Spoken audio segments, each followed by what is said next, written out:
আপনার ওজন কি একটু বেশি, নাকি আপনি ডায়াবেটিস বা হৃদরোগে আক্রান্ত? যদি এ সকল সমস্যা থাকে তাহলে সাবধান।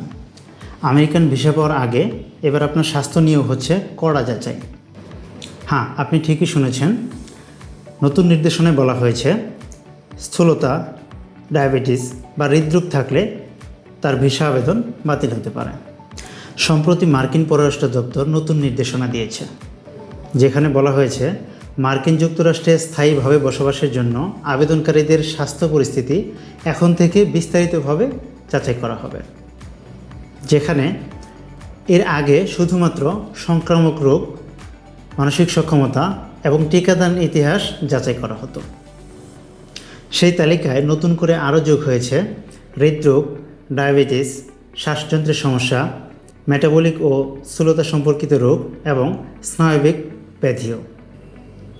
এক্ষেত্রে সরকারের যুক্তি হলো, কেউ যদি নিজের চিকিৎসা ব্যয় বহন করতে না পারেন তবে তিনি রাষ্ট্রীয় সম্পদের উপর অর্থনৈতিক বোঝা হয়ে উঠতে পারেন, আর এমন হলে তার ভিসা আবেদন সরাসরি বাতিল হতে পারে। তাই এখন থেকেই নিজের স্বাস্থ্য, চিকিৎসা বীমা এবং আর্থিক সক্ষমতা সব কিছুই প্রস্তুত রাখুন।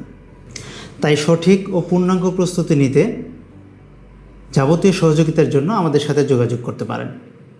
ধন্যবাদ সবাইকে।